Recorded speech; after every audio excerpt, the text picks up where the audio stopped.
My name is Wenke, and I come from American Glass Research. So maybe some of you don't know what is American Glass Research. We are an independent consultant lab. We do lots of bottle performance testing and bottle design or other type of coding type of testing. So this is our facility in Butler, PA, and this is our main facility. So today I want to talk about the do's and the don'ts of lightweighting glass container. So lightweighting glass container is a very trendy for the glass container industry. So here is the what we want to talk about. So first, why we want to do the lightweight? First of all, obviously it's have a great environmental benefit.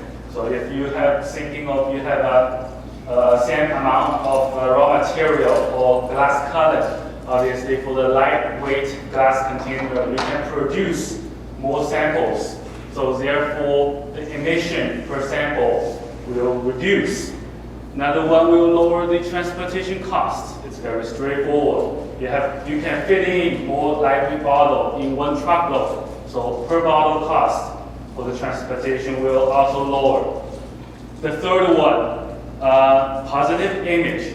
So you have a less emission, you have a less carbon footprint, you have a green company. So it's very great, positive public image. So people like green. Also, the biggest competition for the glass container is from aluminum can and the PET bottles. Those two packaging material, in fact, they are undergoing the lightweighting process. So, in order to glass container to stay in the market to compete with those two packaging material, glass container also need to think about lightweight. Another one, obviously, if there is no revenue generation, people have no motivation to do the lightweight. So this is the major ones, actually, significant revenue increase. Just give you a quick example. So let's say this is 330 ml beverage bottle. So the standard weight is 240 grams, and the machine runs 12 cycles, which gives you 137 tons per day raw material consumption. Let's say the packaging efficiency is 90%, which gives you 466,000 bottles per day. The selling price, 14 cents per dollar. It gives you 22.9 or $23 million per year. Now let's look at if we lightweight this bottle from 240 to 200 grams, which can increase the machine speed to 14 cycles due to the less cooling time is required. Then the tons per day drops to 133 environmental benefit.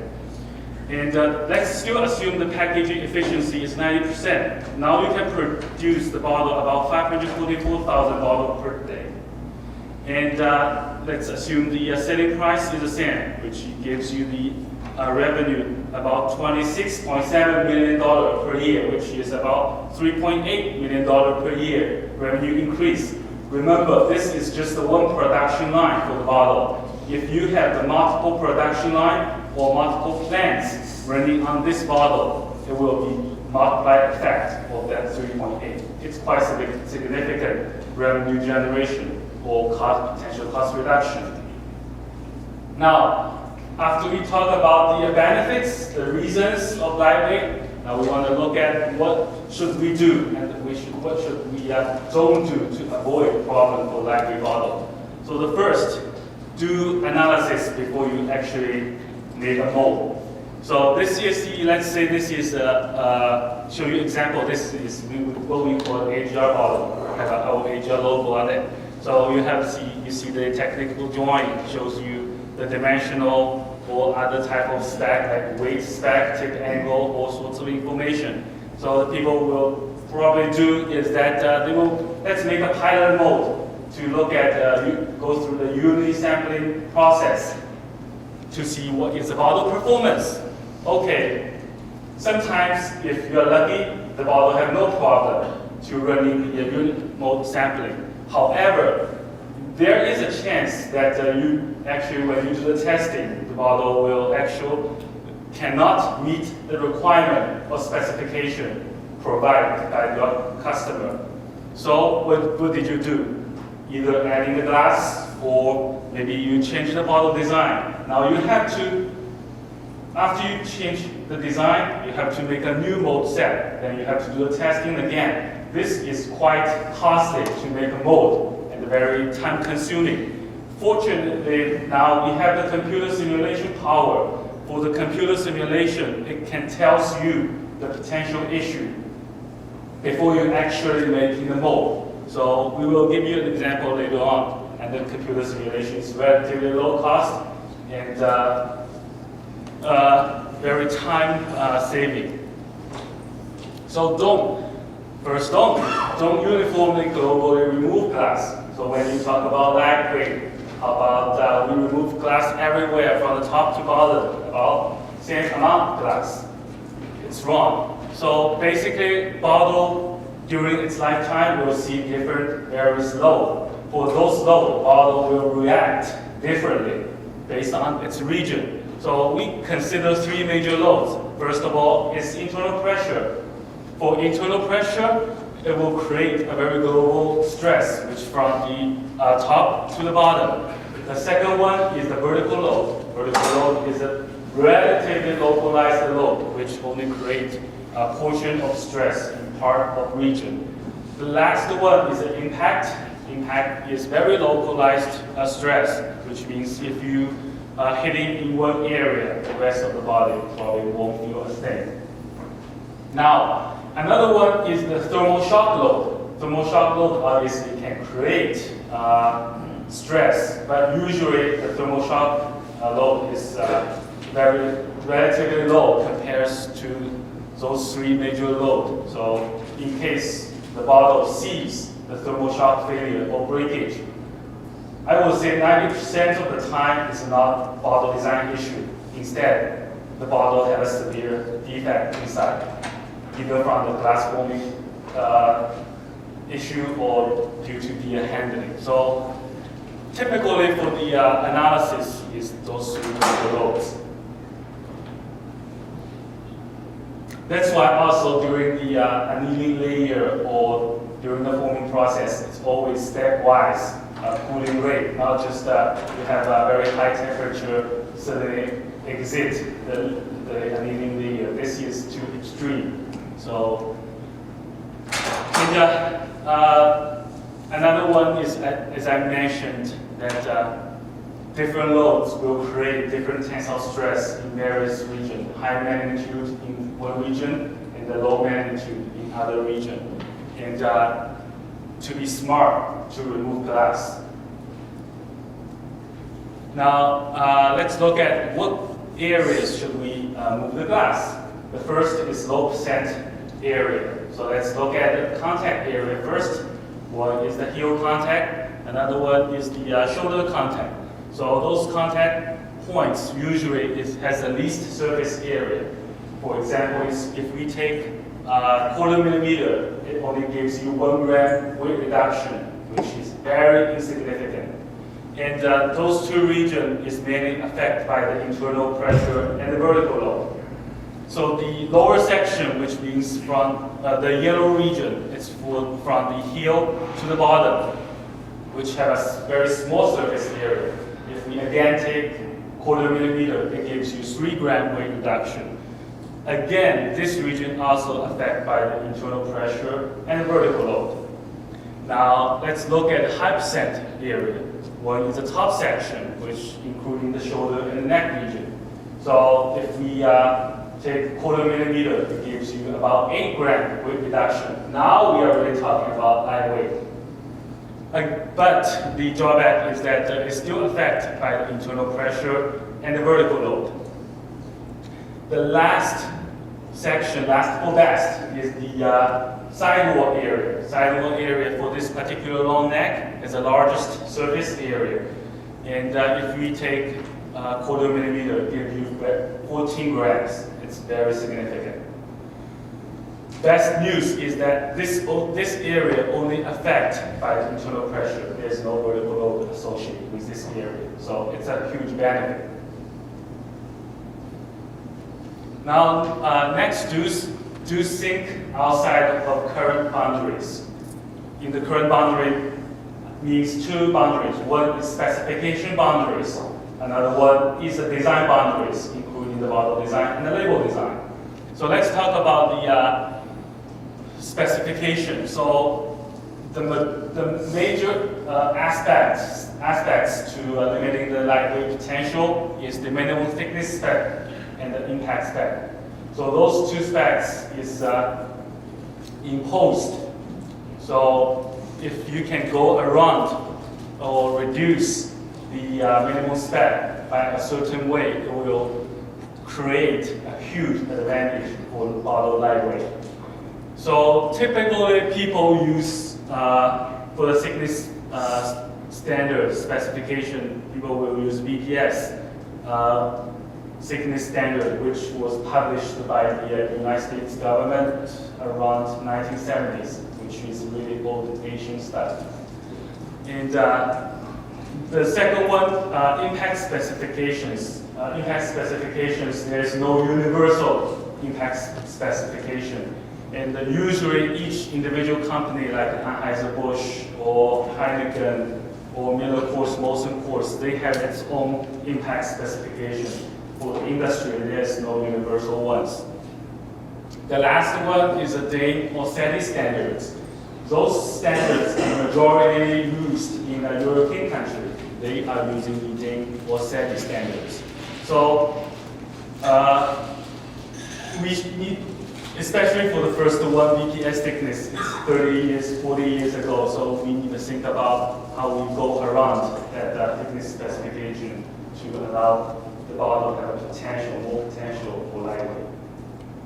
Now the second boundary, as I mentioned, is the design or label design boundary. Let's look at this example.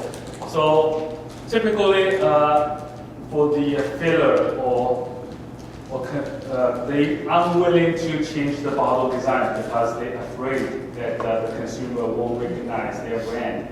So you put on the shelf, consumers say, oh, this is a Molson instead of Anheuser-Busch, for example. But maybe you cannot really see very clearly in the back. So those two bottles have very similar general shape. The only difference is that on this left-hand side bottle, you can see here have the special label panel design. This is in large view. You can see this have an eyebrow region, which is an embossed decoration region. So this bottle, I will show you an example later on. This bottle have a very, very limited potential for lightweight. So how about let's think outside the box. Let's take out this feature. Instead of eyebrow feature, we just make a straight cylinder shape.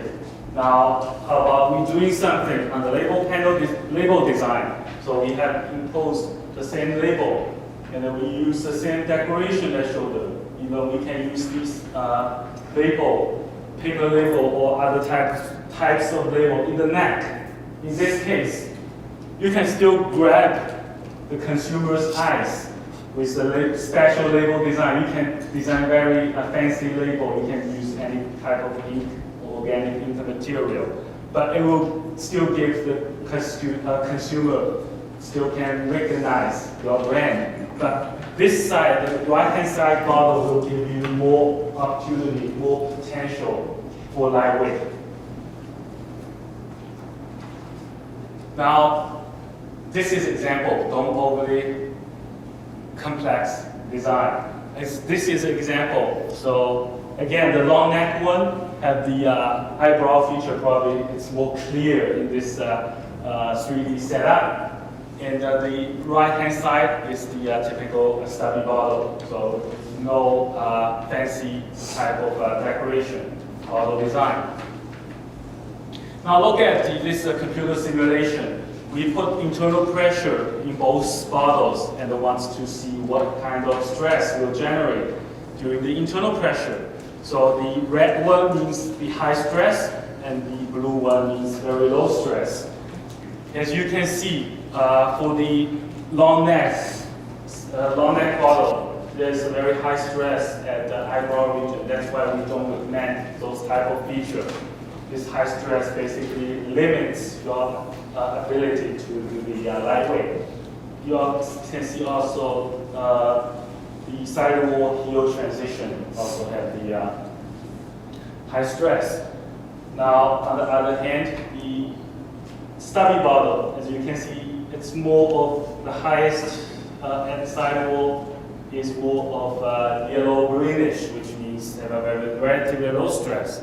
Therefore, from the computer analysis stress point of view, the stubby bottle have more potential for lightweight.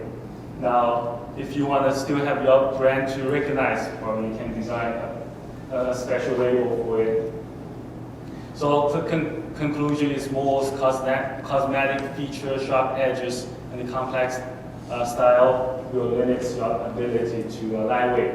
Now I have to emphasize one thing is the design is one thing, and another is how you apply the decorations. For instance, lots of people like to use ACL, applied ceramic labeler, especially well known for Corona bottle, which is a very large volume bottle in the United States.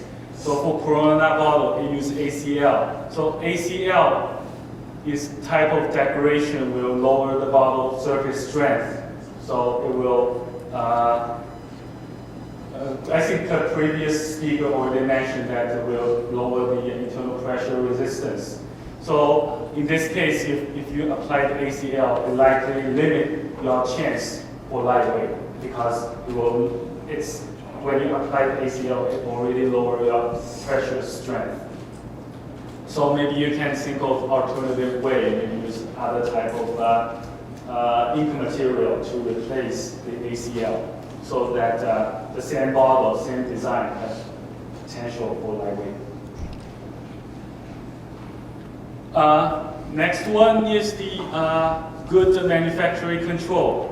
Majority of the lightweight bottle nowadays use the narrow neck press and blow technology. So why using NMPB technology? Because using NMPB have a more uniform thickness distribution around the circumferential direction compared to blown and the blown bottle. So narrow neck press and blow using the plunger instead of the air at the very beginning, at first stage.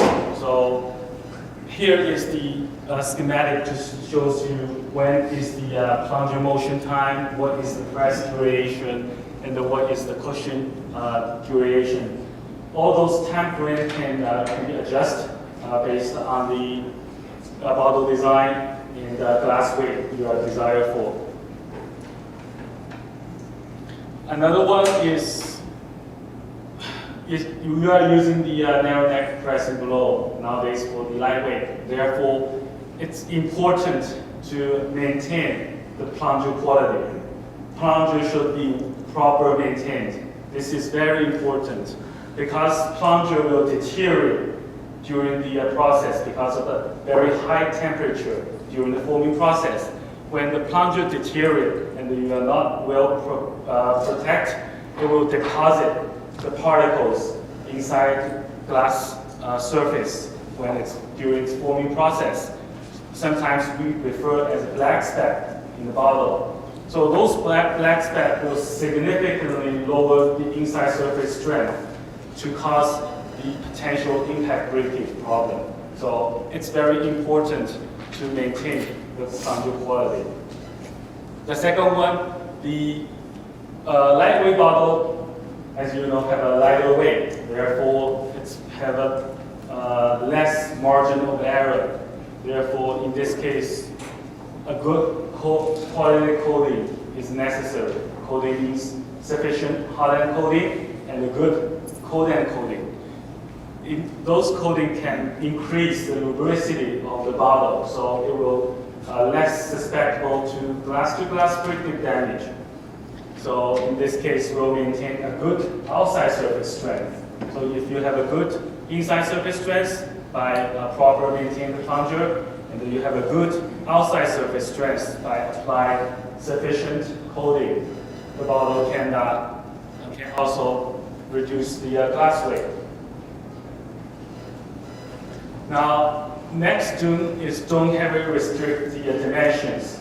We received a customer request, say we want a lightweight bottle, but we don't want to change the profile at all, because we're afraid the customer won't recognize our bottle. So, answer is impossible. The reason is that when you do the reduction, means the overflow capacity will increase. The rule of thumb is 1 gram weight reduction increase half milliliter overflow capacity. Just to give you a quick example, so this is the study bottle, which we can reduce the glass weight about 35 gram. Based on the rule of thumb, the overflow capacity will increase 17.5 milliliter. How to compensate that overflow increase? The easy way is just to reduce the diameter by 1 millimeter. It's easy fix. And I highly doubt consumer can really see that 1 millimeter difference and they cannot recognize your bottle. It's just it's hard to believe. So just a little bit lose your strength on the dimensional adjustment, you can receive a huge benefit. Now, therefore, before you actually want to do the lightweight, you have to ask yourself, what dimensions can I change? Can I change the overall height? Maybe you need to change the filling line configuration. How about I can change the body diameter? Maybe influence how you're packaging the wear, maybe from 4 packs to 6 packs. Can I change the label panel diameter? May influence your label design. And can I change shoulder heel height? Also, another one is fill height and the head space. And do I want to change it? So it's more related to the fill tube configuration. So if you put more restricts on those dimensional change, more or less chance you can lightweight bottle. Now, do create a partnership, and if there is involvement with third independent decorator, there will be 3-way talk between those parties. Why? For the lightweight, let's say the computer can tell you that you can reduce glass weight 20 gram, but usually the glass manufacturer will do is they do the stepwise process. They will take 5 gram glass at the first stage to just try it, see if they can meet the production they have, can meet the requirement or not. If they do, they will do another step. Let's how about take 10 grams now. Let's see what will happen for the quality forming. The final stage, if they feel comfortable, they can reduce the 20 gram in the end. So it's a stepwise. Communication is the key. Now, the next, I'll give you an example of what is the computer simulation. So this shows you the vertical load. As I previously mentioned, vertical load is a localized load. If we apply vertical load is, for example, is a capping force during the capper application. So as you can see, the stress only shows up on the shoulder and the heel side. There's no stress on the mid-sidewall region. So the table shows you the bottle performance. So everything is acceptable. Means there's no potential issue for cap failure for this typical bottle design. So next one, now let's look at the internal pressure. For internal pressure, again, this is internal pressure. So for internal pressure, let's look at the chart again. First, the shoulder, sidewall, bearing surface, everything is in the acceptable. However, if we look at the bottom region, there is bottom inside knuckle. Inside knuckle is the inside surface, the junction between the heel and the bearing surface. It's the inside surface. So those 3 regions is in the borderline range, which means that this bottle have a potential internal pressure breakage in the bottom regions. Therefore, because this is computer simulation, you can just you can maybe add in the glass in the bottom region, or you can adjust the bottom profile design in order to have an acceptable performance for those regions.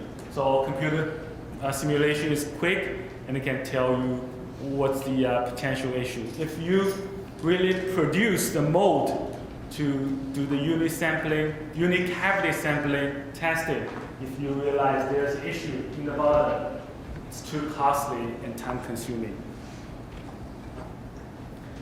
In this one, I also shows the stress pattern for the heel impact and the shoulder impact. As I mentioned, the impact force is very localized. As you can see, if you impact at heel, there's not much going on at shoulder. Vice versa, if you impact at shoulder, nothing going on at heel.